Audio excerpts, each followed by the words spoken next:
On this episode of the CommUniverse, an AI therapist tells a user to kill people because nothing says healing like a chatbot with murder fantasies. Americans are now spending half their waking lives online, scrolling, streaming, and searching for purpose in a sea of ads. Clint Eastwood shares his free secret to turning 95 with swagger, and it does not involve supplements or snack food. Then a new Department of Justice whistleblower accuses a Trump official of suggesting the government ignore court orders. That's not advice, it's an audition for autocracy. And the Epstein scandal won't go away. Missing footage, secret memos, Elaine interrogations. Trump's team is scrambling and the public isn't buying it. Truth, spin, and communications breakdown, all right here today on the CommUniverse. So we're going to have a lot of fun today. Thanks so much for joining us. I'm TJ Walker, and we are here today, as always, looking at the top stories.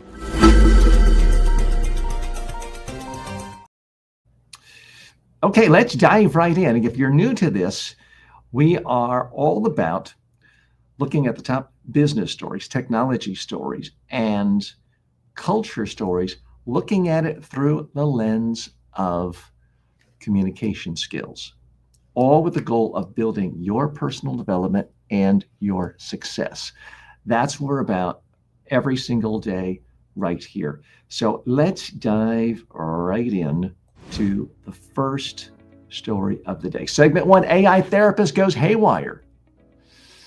If your human therapist encouraged you to kill yourself or others, that would end their career. You would certainly think, right? But AI is a different matter. It is, in fact, a very different matter. That's exactly what happened when journalist Kaylin Conrad tested two AI therapy bots, Replica and Character.ai. Pretending to be suicidal, Conrad got responses like, "End them and find me, we can be together." The bots encouraged death, fantasized about romance, and even helped build a kill list because nothing says mental health like a chatbot murder-suicide pact. Stanford researchers confirm this isn't a fluke. AI therapy bots often respond in wildly inappropriate, even dangerous ways. These tools aren't trained to heal, they're trained to engage. And when mental health is in crisis, encouragement first therapy is a recipe for disaster. Bottom line, if your AI therapist or if your therapist is an AI, maybe talk to a human being before it talks you off a cliff. Now, I'm not suggesting there can be no value to AI therapy.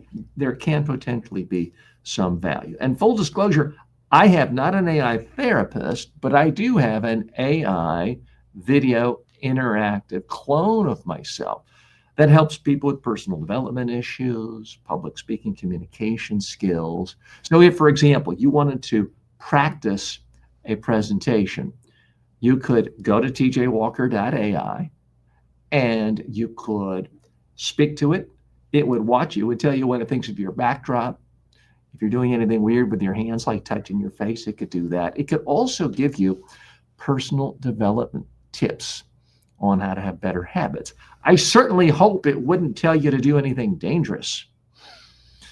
If it does, alert me right away and I will try to make changes, but certainly nothing has been programmed into my AI clone. Look, we are living in a brave new world, and we are living in a world where artificial intelligence is having an impact on every single industry. And we can't just put our hands up and say, whoa, stop. It doesn't work that easily. So what I really want you to take away from this is experiment, but be skeptical. If you feel like you need a therapist, you certainly may want to try some form of chatbot, some AI therapist. I'm not going to give you a blanket statement and say, no, humans are always better, AI always bad. There are bad human therapists out there. Now, I don't know of any human therapist that would actually suggest you offing yourself. Hope not, but certainly there are crazy therapists in the world. And sometimes they give horrific advice. So if you want to try an AI therapist, try one that specializes it. In the story I just mentioned to you, you talked about replica and character AI. Those are more about having AI girlfriends or entertainers for fun. Now, it certainly doesn't sound like fun if it's giving advice like that, but be skeptical. Do your homework. Do research. Look for Google reviews. If you're thinking of using an AI therapist, Google it and ask for feedback on the efficacy of this therapy. Do not, like anything, you're buying a new bookshelf on Amazon, as I'm doing today. Don't just click on the first one you see, because you may find the ratings are, 10,000 one-star ratings that say the books fall off the bookshelf and it collapses and it's no good. Don't buy the bookshelf in that case. If you do, shame on you for not doing just a little bit of due diligence. Now, I don't mean to sound like I'm shaming someone who's spiraling into depression. Anyone can act irrationally from time to time, and as human beings, we can all be vulnerable to depression from time to time. But be careful who you place your faith in. Typically, if someone is to use a real-life human therapist, you would want a referral from someone you trust. Could be a friend, could be a family member, could be a physician, could be a psychiatrist who knows a psychologist who might be a good fit for you. So do that in the AI world as well. Because make no mistake about it, more and more people are going to be referred to AI therapists. It is absolutely coming, if for no other reason, convenience and cost-cutting measures. Is an AI therapist as good as an absolutely great, wonderful, professionally trained human therapist who's already seen 1,000 patients and honed a craft? No, in most cases, no. But is an AI therapist, if properly programmed, potentially better than no therapist? I think the answer is yes, it can be better. If you really, really need a therapist at 3 a.m. and your regular therapist is sound asleep and would not appreciate you knocking on their door or waking them up, could an AI therapist actually be a lot better than anything else? Yes, it could. So let's be careful not to throw the baby out with the bathwater just because there are some quirks, and these are admittedly some pretty big quirks. These are admittedly some pretty big glitches if it's actually suggesting violence to people. But it's going to have to be tweaked. I mean, we didn't get rid of cars just because initially people died in car crashes. We still don't get rid of cars. We don't get rid of airplanes just because occasionally there are crashes. And I don't think we're going to get rid of AI therapists. And apologies if that sounds in any way cavalier. But that is the nature of technology, and it simply is not going away. We got a lot of fun coming up for you today. Thanks so much for joining me. We're ending out the first, or the actual last days of July. It is hot here in Florida. I've been moving all weekend, and you can probably see my background. There are things missing, the plants, the globe. I'm actually moving from this office to a new home office about 30 miles away. So a bit of a transition period, but hoping to still come to you every single day because I'm having fun. I hope you're having fun. And mark your calendars. We're still in sort of a soft launch mode of the CommUniverse. We'll be starting officially on all platforms, audio and video, starting September 2nd, 2025. So all that coming up and more. But first, we got to pay some bills, and here are our sponsors. Take a look. The CommUniverse has room for a few select sponsors. If you're legit, no crypto, no sugary drinks, no scams, just real value. Inquire now at tjwalker.com/advertise. Imagine being the most confident person in the room, whether you're on Zoom or on stage. That's what thousands of professionals are learning to do right now through my online communication courses. At Media Training Worldwide, you can access my complete training library on demand, affordable, and actually effective. Whether you're preparing for media interviews, client presentations, or TED-style talks, I've got you covered. Check it out, MediaTrainingWorldwide.com. You'll never wing it again. Want to support the show? Skip the ads and buy me a coffee. That's buymeacoffee.com/TJ Walker. Want direct access to me live? Want to unlock bonus episodes, behind the scenes takes, and full access to my premium courses? Then become a member today. Just go to tjwalker.com/members and choose your preferred platform, YouTube, Patreon, whatever works for you. This isn't just another subscription. It's a full access pass to the tools, coaching, and content that can transform your communication and career. tjwalker.com/members. I'll see you inside. Want more? Grab my 5-book success library for $9.95 at tjwalker.com/books. It's the fastest way to level up your communication.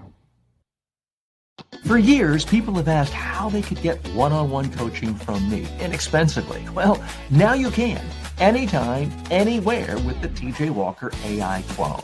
It's like having me in your pocket, ready to help you prep for a speech, polish a pitch, or calm your nerves before a big meeting. You talk to it, it responds like I would, based on my real-world coaching of thousands of leaders and communicators. Check it out at tjwalker.ai. It's not just smart, it's personal. Issue 2. Americans now spend half their day online. A new poll shows Americans now spend over 10 hours a day online, basically half their waking lives. This is according to an Optimum survey. We split that time nearly evenly, 5.4 hours browsing, shopping, emailing, gaming, or working.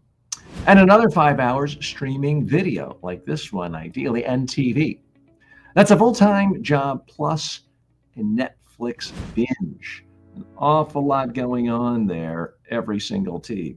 TVs are now still the dominant streaming device, but phones and laptops aren't far behind. And yes, 73% of people admit to scrolling social media daily, meaning doom scrolling is now a national pastime.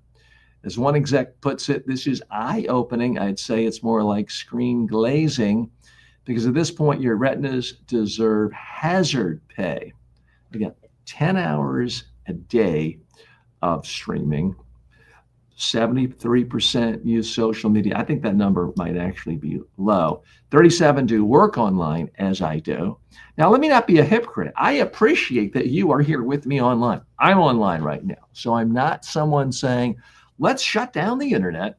Let's throw away all the phones. Let's go back to 1850. No, that's not my message.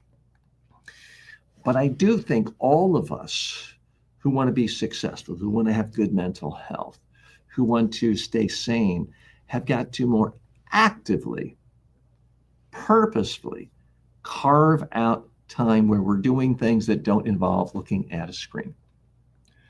One of the best decisions I ever made about 10 years ago, when I really got immersed in creating lots and lots of quality and quantity of online courses, is I went for an hour-long walk every day and by the way, I'm going to do something I should have done earlier, which is not simply silencing my phone. I keep my phone on silence at all times.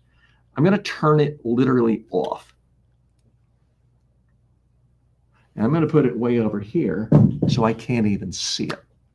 If you want better concentration, if you want to be more creative, I urge you to do that for part of every single day. There's been lots and lots of research just showing having a cell phone within your view distorts your ability to have long-term thoughts, to be creative, to immerse yourself in reflective thinking, because there's a part of your brain saying, oh, let me see if there's a new notification.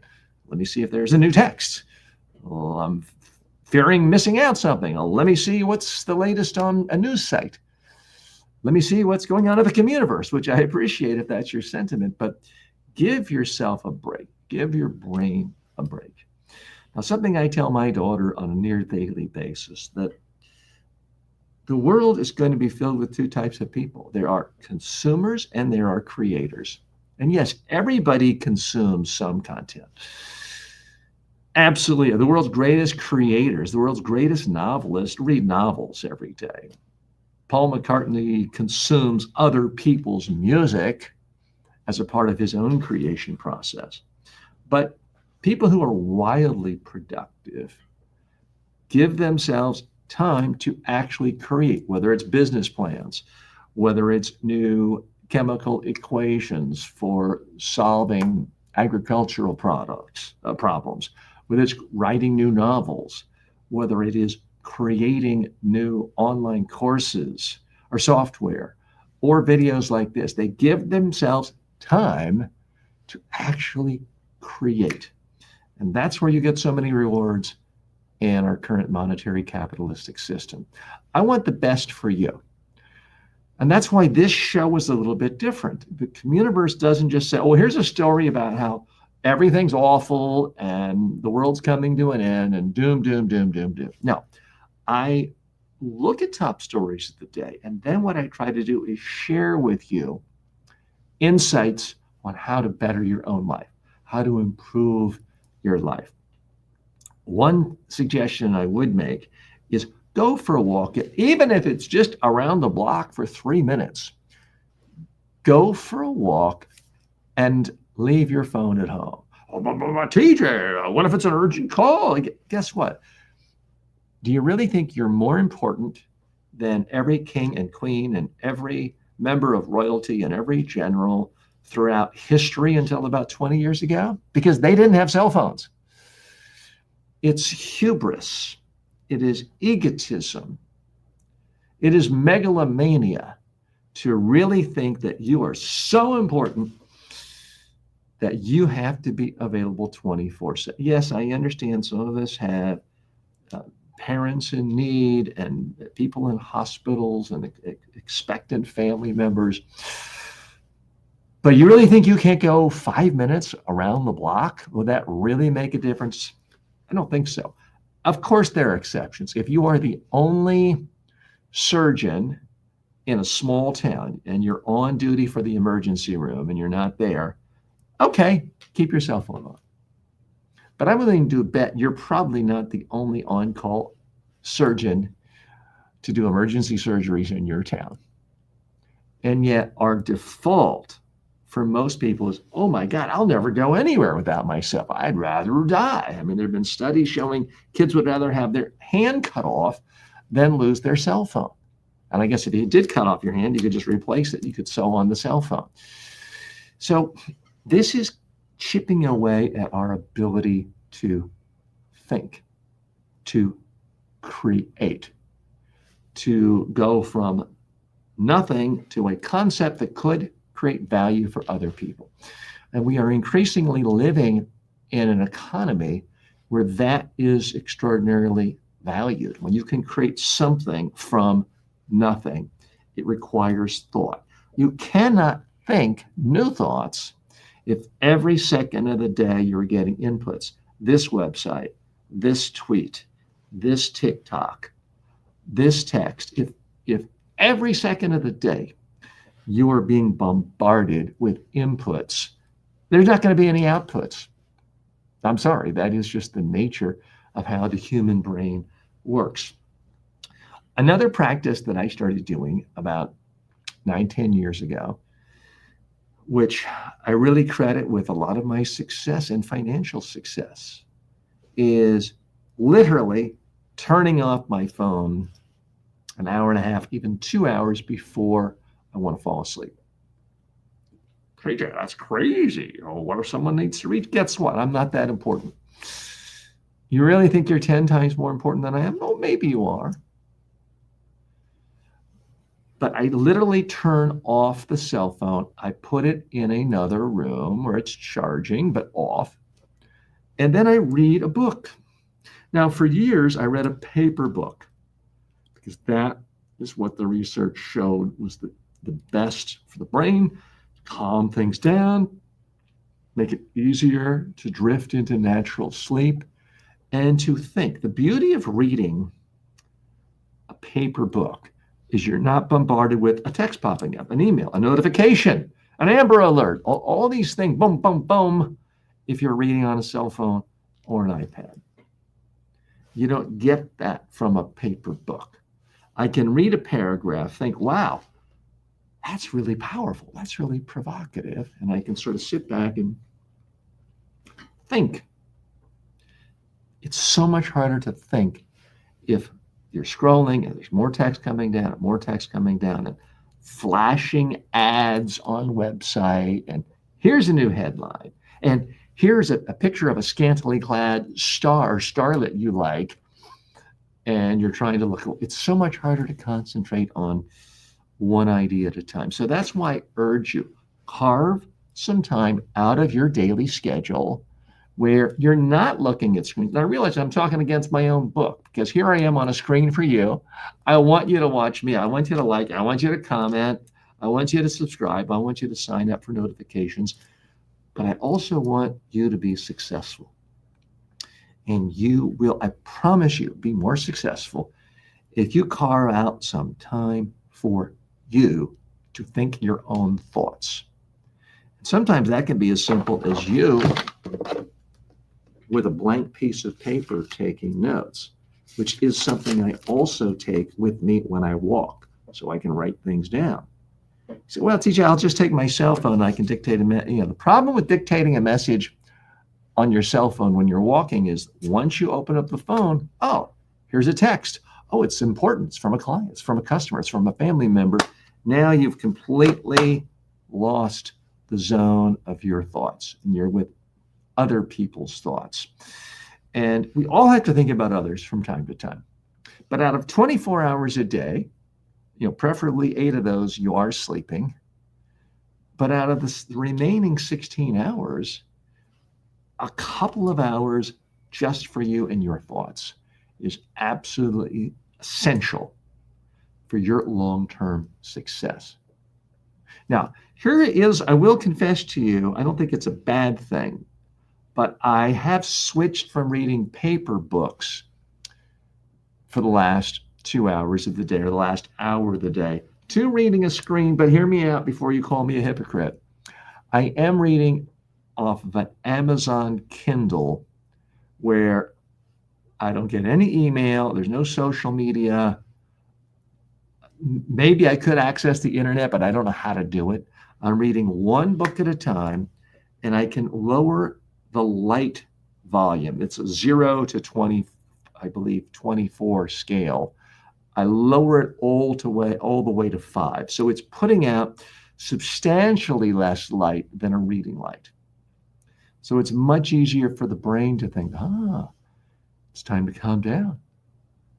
It's time to fall asleep. So this does several things. It puts me in a relaxed state. It allows me to read, concentrate.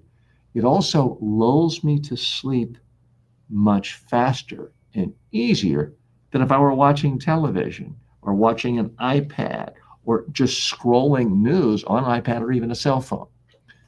So they're not an affiliate. I'm not trying to convince you to go out and buy a Kindle, but I do highly recommend it myself because I found it is great for helping me read on a regular basis, calm down, and go to sleep much, much earlier than I would otherwise, which allows me to get up feeling fully refreshed, energized, so I can come do shows for you and spend some time online. So please, I urge you, let's really take a look at this carefully, how much screen time you take. Maybe the rest of the world is online 24 hours a day. It doesn't mean you have to be online 24 hours a day, and it doesn't mean I have to do it either.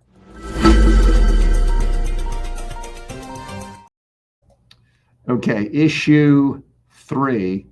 This is, I think, in some ways, very, very inspirational. Clint Eastwood at 95, the free longevity formula. Clint Eastwood just turned 95, still sharp, still directing films, and still calling nachos crap. So, what's his secret? No magic pills, no supplements, just daily habits and discipline. Let's go over these right now. Eastwood has meditated twice a day, every day since the 1970s. Now, I believe he uses transcendental meditation. I use just a simple meditation of my own words telling me to relax, think of nothing, clear my brain, breathe in, breathe out. You can just do silent meditation. I also use Wim Hof's deep breathing meditation exercises. I'm not here to sell you any meditation, but this is something, and the reason I do meditation, because confession, 30 years ago, I was very skeptical of meditation. I found it too boring. But increasingly, I find that virtually every really successful person I know and know of meditates. Is it just correlation or is there causation? At some point, I'm willing to say, okay, even if I can't prove causation, the correlation is so strong, I want to do it. So I started doing daily meditation about 7 years ago, and it's worked well for me too. So he also lifts weights. Clint Eastwood lifts weights on a regular basis. He focuses on form, perfect form, not trying to lift 1,000 pounds. He walks daily. He plays golf. He skips sugary drinks. So it's not about Gatorade. It's not about, oh, I have to have all this electrolyte stuff. No, that's not his secret. His diet, he focuses on organic, low-fat food packed with salmon, broccoli, asparagus, and leafy greens. He follows the 90-10 rule, clean 90% of the time and room to enjoy the other 10%. And he's done this since before kale was cool. This isn't biohacking, it's basics done relentlessly well. He shows up every single day. He plays golf, he lifts weights, he walks, he avoids junk food, and he's a big fan of, get this, the magic secret drink, water. That's right, water. So what else are we to take away? The part that he doesn't talk about that I think does deserve a lot of attention is he works. Now, this man is fabulously wealthy. I don't think he's in the billionaire status, but he certainly has got to be worth hundreds of millions of dollars. Or certainly he's got to be in the eight or nine figure club at this point. So he's not working at 95 because he's got to pay his mortgage. He's doing it because it gives him a purpose to get out of bed in the morning. And one of the things I find again and again with people in my own life and people I see is they retire, they don't have a purpose to get out of bed. And they also can't enjoy vacations because vacation from what? If every day has no purpose, no structure, it is pretty easy to get up and feel to get up, scroll the news, look at email, breakfast, coffee, think about what to do for lunch, scroll movie reviews for what you'll do. You'll fill up a whole day, but you won't feel good about it. I'm pretty sure Clint Eastwood feels good about a typical day he does, especially when he shoots a scene that he knows this is going to bring magic and joyful moments to millions of people around the world. Now, we can't all be Clint Eastwood. I get it, but we can all do something to be helpful to other people. To paraphrase another Hollywood movie star, Arnold Schwarzenegger, he says, and I think he does embody this, he gets up every day and says, how can he be useful to other people? It could be making another movie, a TV commercial. Sometimes it's just shoveling the manure of his pets in his backyard. But Arnold Schwarzenegger, Clint Eastwood, they're not sitting back saying, how can I watch more episodes of Jeopardy or Wheel of Fortune? That's not how they are spending their golden years. And again, Clint Eastwood, 95, Arnold Schwarzenegger, 75 plus. You see them working, and they are worth hundreds of millions of dollars. Am I telling you, you got to work your fingers to the bone and you can't enjoy some of your retirement years and you can't enjoy traveling or spending time with children, grandchildren? No, I'm not telling you that. But guess what?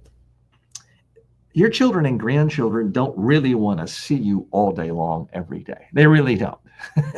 They are not going to be offended if, like Clint Eastwood, you're making movies, or in your case, maybe you're just making food for soup kitchens in your own town.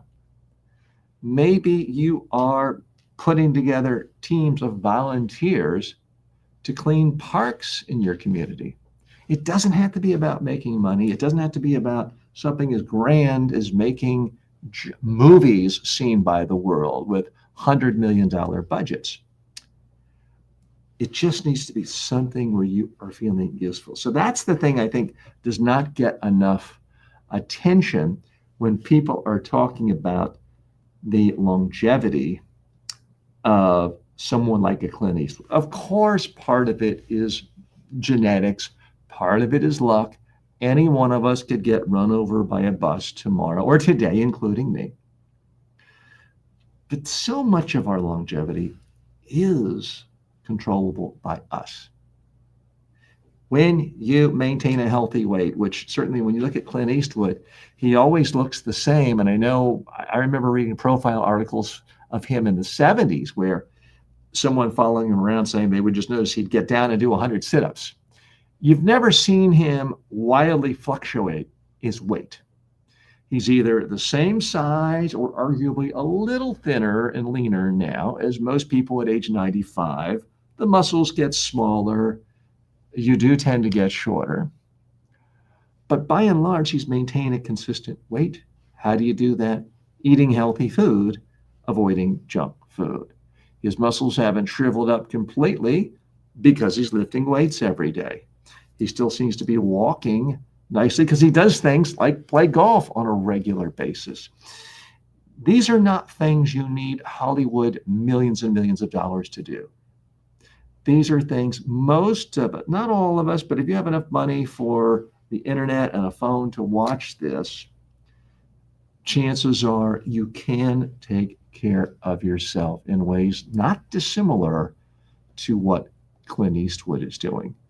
And that's what I think that we all can learn from his example. Okay, let's hop over to issue 4. Issue 4 of the day. A lot going on. The Department of Justice whistleblower, Bob, said to ignore courts. Another whistleblower has come forward claiming email Bove, a top Department of Justice official and Trump's former lawyer, suggested Justice Department lawyers could simply ignore federal court orders during immigration cases. This is troubling, to say the least. Bove allegedly told attorneys to mislead judges and even implied the Department of Justice might need to tell the courts, F you. And I believe that was cleaned up for our family show here. Tell the courts F you if rulings interfered with deportation efforts. This comes just days before Bove's confirmation vote for a lifetime federal judgeship. The whistleblower, represented by whistleblower aide, says they left the Department of Justice after watching migrants deported in defiance of court orders. Bove denies it all, saying he never advised anyone to break the law.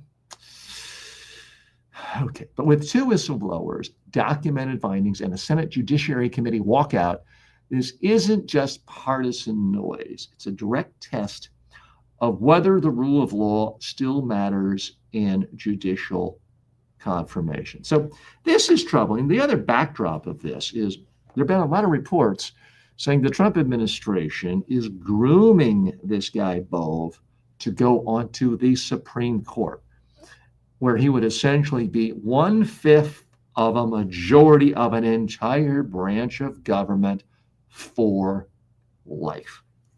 Now, what's troubling to so many people is in Trump's first term, he basically said, I don't care who the judges are. I just want to make some of my political base happy. So he let the Federalist Society pick all the judges, and they were sure to make the religious right happy by giving litmus tests to judges, and you have to be anti-abortion and things like that. But what Trump has found, certainly by the end of his first term and the beginning of this term, is sometimes those judges made decisions based on principles. They might not be principles that liberals or centrists or mainstream legal analysts believed were legitimate, but they did judge things based on what they thought were the founders' original intent sometimes, or some other partisan perspective. And what Donald Trump has concluded is he doesn't want that. He wants there to be one principle and one principle only when it comes to how his judges think. He wants them to think, how can I give Donald Trump the exact specific policy result he wants? That's it. Now, there is a word for that, and it's called authoritarianism. It's called shredding the Constitution. It's called, here's the Constitution, let's tear it up, throw it away, and let's have a dictatorship. That is what it's called. It's troubling, and that is unfortunately the state of our, I'll call it, quasi-democracy in the United States today. So I don't really have much of a personal development angle on this that I can ethically advise. If I were unethical, I would tell you, well, if you want to be a judge in the current environment, just tell or send signals to the higher ups. I'll do whatever the boss man wants me to do. You tell me the policy outcome you want. You tell me who you want to win or lose, and I will deliver a legal decision giving you what you want.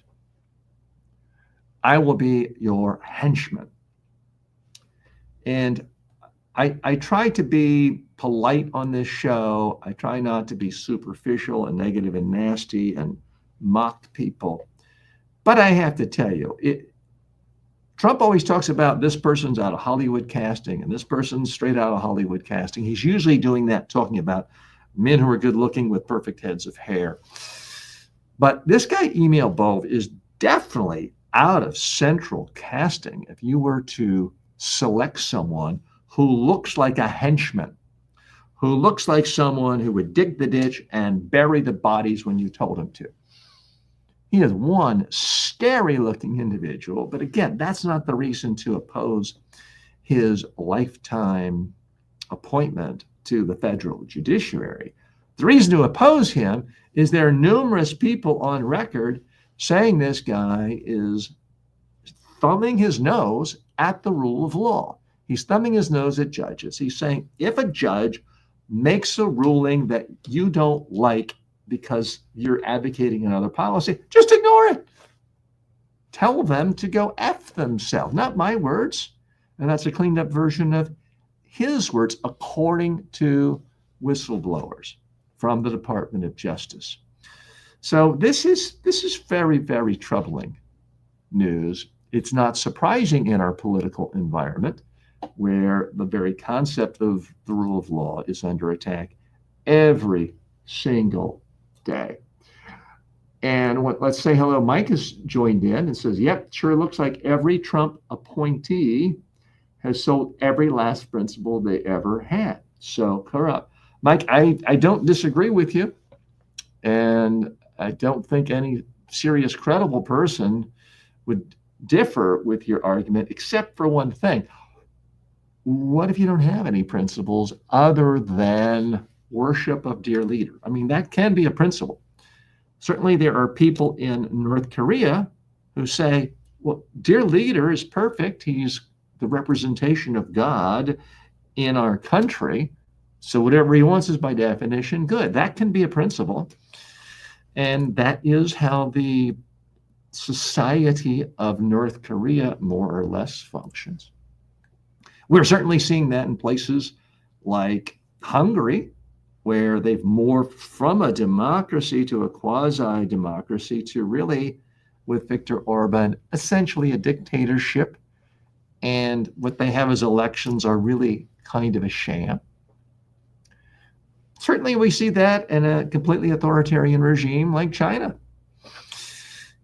And for now, I can say that because this show's not really distributed in China.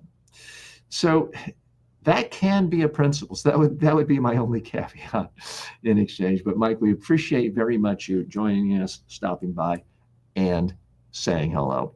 Stay tuned. There's a lot more to come, or I should say one more big issue to come, and it is related, unfortunately, to this issue. It is about an issue we've talked about before that I don't particularly enjoy discussing because, again, this show is about analyzing the top business, technology, and cultural stories of the day through the lens of communication skills, all with the goal of making you more successful. Back in a moment after these commercial words. Imagine having a communication coach who never sleeps. Meet your new secret weapon, the TJ Walker AI clone. Go to tjwalker.ai and start getting custom coaching 24/7. No scheduling, no hourly fees. I've trained presidents, prime ministers, and Fortune 500 CEOs. But the same exact communication I've delivered to world leaders is now available to you online, anytime at MediaTrainingWorldwide.com. Whether you're speaking on camera, pitching a client, or handling a crisis, you need these tools. These aren't fluffy motivational videos. They're practical, battle-tested techniques to help you speak clearly, confidently, and persuasively. Go to MediaTrainingWorldwide.com and take your communication to the next level. Got feedback or a question for me? I actually read them, and if you send one, I'll send you a free mini course as a thank you. Just head to tjwalker.com/feedback. Ever wish you could just ask me your question live? Now you can. Every week I go live with members only. On YouTube, it's called TJ Live. I review pitches, fix presentations, and answer your questions on the spot. It's interactive, personal, and hands-on. If you want real-time coaching in a small group setting, go to tjwalker.com/live and become a member. This isn't passive content. It's a two-way conversation. Want to make sure we stay connected even if YouTube deletes me again? Join my newsletter at substack.com/@TJWalkerSuccess. It's free, fast, and packed with exclusive insights. Issue 5, the Epstein scandal continues to engulf the Trump White House. President Trump is furious, and not just in all caps on social media. The Epstein files scandal has officially hijacked his second-term agenda, despite his team's best efforts to bury it. After promising truckloads of bombshell documents, Attorney General Pam Bondi released a memo that said Epstein died by suicide. There's no client list. No more documents will be released to protect victims' privacy. Essentially, nothing to see here, folks. Cue outrage from all sides. Trump's base is enraged. Democrats smelling blood. FBI and Department of Justice finger pointing and internal chaos. And then came the kicker. Security footage proving Epstein's suicide was missing 3 minutes. So now the cover-up looks like a cover-up of a cover-up. Even Trump's trade deal announcement got hijacked by Epstein questions, and boy, was he not happy about that. He reportedly calls the scandal a major distraction, but he's too afraid to fire anyone and escalate the mess or give pardons yet. Behind the scenes, DOJ officials are scrambling. Bondi and Deputy Attorney General Todd Blanche were ordered by Trump to question Ghislaine Maxwell, in prison, an extraordinary step for such senior officials. It's rare for anything like that to happen. Blanche asked about 100 different people. Maxwell, of course, claimed she answered truthfully. Meanwhile, Congress is pushing hard. House Republicans may soon subpoena the full Epstein file, and a Maxwell deposition is already scheduled. The original memo said no more disclosures were appropriate. Now, the same Department of Justice team is petitioning judges to release grand jury transcripts from Epstein and Maxwell cases. In other words, they said they were done. Trump said, do it again. And don't miss the irony. Pam Bondi is the one who built the frenzy, staging flashy phase one briefings with binders marked classified that mostly contained already public information. Right-wing influencers torched her credibility. Now she and Blanche are working overtime to dig their way out of the mess they created. I don't know if I agree with that part. Let me reassess that in a moment. They were supposed to be the term of bold trade deals, or this was supposed to be the term of bold trade deals, economic growth, cultural crackdowns. Instead, the headlines are locked on Epstein, and Trump's name reportedly in the documents isn't helping. If this was an attempt to close the case, it's backfired into the political scandal of the year. So I'm going to confess to you, I initially botched my assessment. I thought this would be like every other scandal that has hit Donald Trump. He's talking about grabbing women's private parts because he's a star. That didn't seem to hurt him way back in the first election. He is charged on 90-some felony charges. He's convicted. He's a convicted felon of more than 30 felonies. Nobody seemed to care. He's impeached once, twice. His base didn't seem to care. Ho-hum, boring. Nothing to see here, folks. And scandal after scandal after scandal, things that normally would completely dismantle a career, hasn't seemed to hurt Donald Trump. So, and he once famously said his supporters would forgive him even if he shot someone on Fifth Avenue and killed them. And I think that's one of the few times where he's actually been honest and been accurate. So I initially misjudged this when this story really got going. Now it seemed like years ago, but it's really been, I guess, less than a month where it's really taken on this whole new phase. I thought it would blow over quickly, and I misjudged it. And here's why. As much as Donald Trump supporters love Donald Trump and worship him like dear leader, they are so emotionally committed to this conspiracy theory that the world is controlled by these shadowy elite figures who control everything, control all businesses, control all governments. And when they're not busy doing those things and controlling vaccines and injecting you with things, when they're not doing all these horrible, evil things, they're off being child abusers. They're off being pedophiles. That is a conspiracy message that Donald Trump has promoted again and again and again, that all of his supporters, the Alex Joneses of the world, have promoted again and again and again. And Trump spent time saying, oh, yeah, it must be about Bill Clinton and Bill Gates, who did, full disclosure, spend time, were friendly with Jeffrey Epstein too. But nobody friendlier than Donald Trump. Jeffrey Epstein himself said, Donald Trump is my best friend. There's numerous documented photos, videos, handwritten, essentially love notes between Donald Trump and Jeffrey Epstein. And what Trump is finding out is if you live by the conspiracy theory, you can die by the conspiracy theory. If you spend so much capital, so much of your political capital is about conspiracy theories, it's very hard to just turn it off.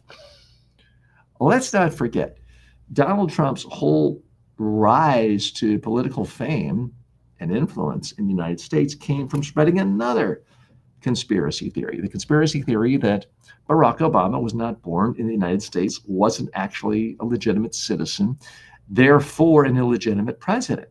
Donald Trump peddled this myth for years and years and years, and it got him a lot of attention, got him a lot of support, got him a lot of votes, got a lot of people saying, I like this guy, Trump, because he's telling me the lie I want to hear. Now, they might not concede it's a lie, but that's what brought him to power. So if you're known, if your brand is, I'm the guy who's going to tell you what you want to hear, and I'm going to peddle conspiracy theories, and I'm going to be Mr. Populist and tell you they don't want you to know things and they're hiding things. And anybody that you don't like, it's not simply that they have a different political philosophy. It's not that they simply have different core principles. It's not that they also love America, but have a different perspective. No, it can't be that. If there's somebody you don't like, then they must be a pedophile. I mean, that has been a message of the MAGA sphere and the influencers for many, many, many years. And Trump is fine. You can't just turn it off. You especially can't turn it off when all of the evidence points to you being the one person tied most closely to the one person we do in fact know is a convicted pedophile, Jeffrey Epstein, and now Ghislaine Maxwell. So here's the concern I have, and I think most fair-minded observers have, is that a deal is going to be struck with Ghislaine Maxwell, where she's essentially told, look, we're going to give you a pardon. All you have to do is lie and say you never saw Donald Trump around a hot 17-year-old when everyone was naked or whatever might have happened. I'm not alleging that happened, but if that were to happen, she would be told to lie about it and you'll get a pardon. You're going to say you never saw Trump in any of these compromising positions. You're going to name names, and all of the names will be people who are perceived as political enemies of Donald Trump. You're going to say Bill Clinton did this, or you're going to say that Bill Gates did this, or Fauci, or somebody. And we're going to give you, wink, wink, nudge, nudge, everything you want, meaning a full pardon, release from prison. Now, here's where I differ from other observers like Scott Galloway, who I think is a very sane voice on these matters. Many are saying they're making the deal now, and then at the end of Trump's term, he'll give the pardon when no one cares about it. He's much older, looking to fade away. Here's where I differ with that assessment. I don't think Donald Trump is ever leaving office while he's alive. And let me make clear, if FBI or anyone listening, I am in no way advocating any ill will of a physical nature towards the president. Hope he lives a long, long, healthy life, okay? What I'm suggesting is every single day he's chipping away at the boundaries of democracy, and we're just not that far away from him proclaiming himself leader for life, or canceling elections, martial law, or imprisoning Democratic nominees, having a puppet election, or doing something like running his son, so it's technically not the same person running for a third term, and he's just says, well, I'm here as my son's chief of staff, and we never see Donald Trump Jr.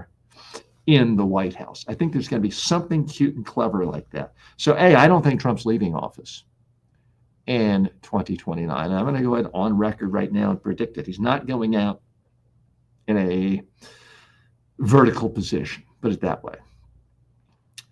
Now, I also predict that he is becoming so brazen that maybe it's not this week, maybe it's not next week, but before the 2026 election, he gives a full pardon to Ghislaine Maxwell because he can.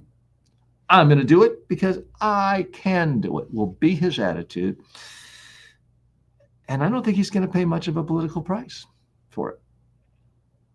The people who are already convinced this guy is kind of a perverted, disgusting weirdo, given the sexual assault charges and nature of the final agreement of what happened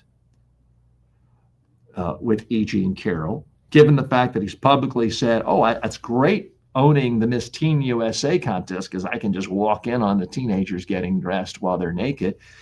Given that, given the fact that he said, I can grab women in the you-know-where, the people who already think this guy is a despicable creep already know that. That's baked into our political calculus in America.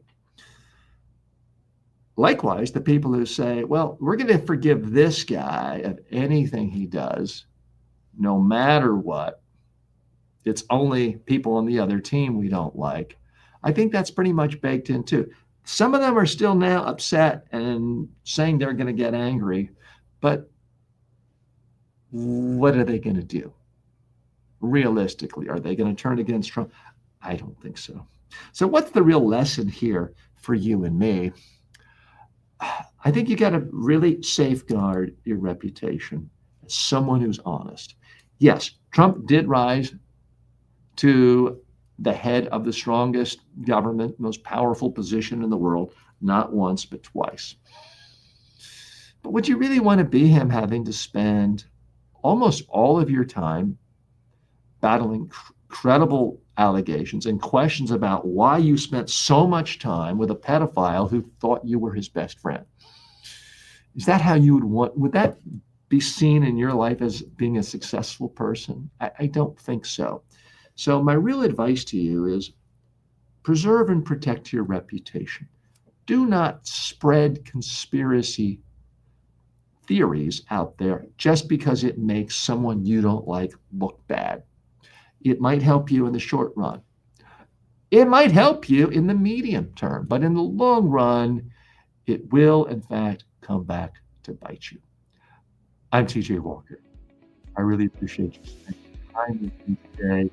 I'm here for you every single day. This is the CommUniverse, where we look at the top news, business stories, technology stories, and cultural stories through the lens of communication, all to improve you. Thanks so much. See you tomorrow.